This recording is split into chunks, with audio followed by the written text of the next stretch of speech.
இப்போ நான் ஒரு 6 மாதத்துக்கு முன்னால் ஒரு பர்ஸ் வாங்குறேன். இந்த பர்ஸு என் பாக்கெட்டில் இருக்குது. இதுக்குள்ளால எவ்வளோ பணம் இருக்குது, எத்தனை கார்டு இருக்குது, எத்தனை கிரெடிட் கார்டு இருக்குங்கிறது எல்லாமே எனக்கு தெரியுது.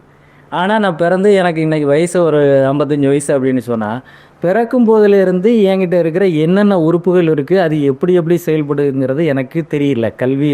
எந்த கல்வியிலையுமே கற்றுக் கொடுக்கல. இனப்பெருக்க உறுப்புகளை முதல்ல பெண்ணும் ஆணும் தெரிஞ்சால் மட்டும்தான் இதில் இருந்திருக்கிற பிரச்சனைகளை தீர்க்க முடியும் அப்படிங்கிறது உங்களுடைய கருத்தாக இருக்குமா? கண்டிப்பாக. சரி, அது இயல்பாக தெரிஞ்சுக்கிட்டோன்ற நாங்கள் என்ன சொல்கிறோன்னா, அந்தந்த வயதுக்கு ஏற்ப அவங்க அதை பற்றி தெரிந்து கொள்வது முக்கியம். நாம் கற்றுக் கொடுக்காட்டியும் அவங்க தெரிந்து கொள்ளாமல் இருக்கிறதில்ல. சரி. ஒவ்வொருத்தருமே ரகசியமாக அவர்கள் கற்றுக்கொண்டே இருக்கிறார்கள். காதல் உணர்வு வருது, ரகசியமாக ஈர்க்கப்படுறாங்க. சில நேரங்களில் அது வேறு லெவலுக்கு போயிடுது. தேவையற்ற உறவு, கர்ப்பம் அந்த மாதிரி போயிடுது. அப்போ இது எல்லாருமே அவங்க வாழ்க்கையில் புதுசு. இது காதல் பழசாக இருந்தாலும், காமம் பழசாக இருந்தாலும், கர்ப்பம் எல்லாமே பழசாக இருந்தாலும், ஒவ்வொரு தனி மனிதன் ஒரு பெண்ணுக்கு அது அவங்க வாழ்க்கையில் முதலாக நிகழ்கிறது. அவங்க அதை கண்டுபிடிக்கிறாங்க, அதில் ஈடுபடுறாங்க.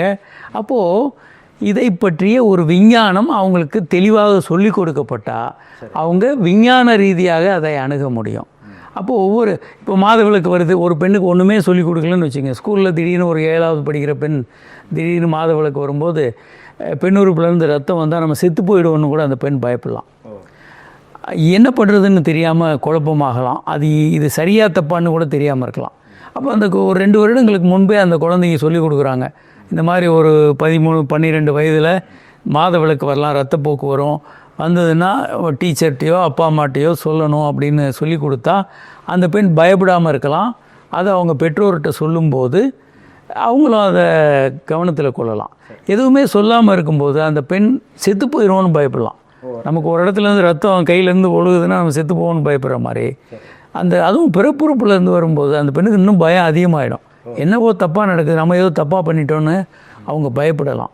அப்போ இதை பற்றிய ஒரு தெளிவு கொடுக்கணும். அது மாதிரி ஒவ்வொரு விஷயத்தை பற்றியும் விஞ்ஞானபூர்வமான ஆபாசம் இல்லாத விஞ்ஞானபூர்வமான தகவல்களையும் அந்த குழந்தைகளுக்கு சொல்லலாம். மனம் திறந்த ஒரு உரையாடல், அவங்க நம்பகமான வாத்தியார்கள், அந்த பெண்கள்னால் பெண் குழந்தைகள் டீச்சர்கிட்டையே உரையாடலாம்.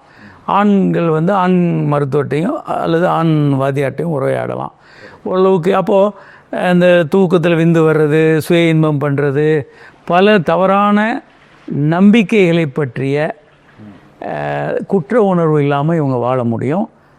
சரியான விஷயங்களை கற்று ஒரு நல்ல அற்புதமான வாழ்க்கையை வாழ முடியும்.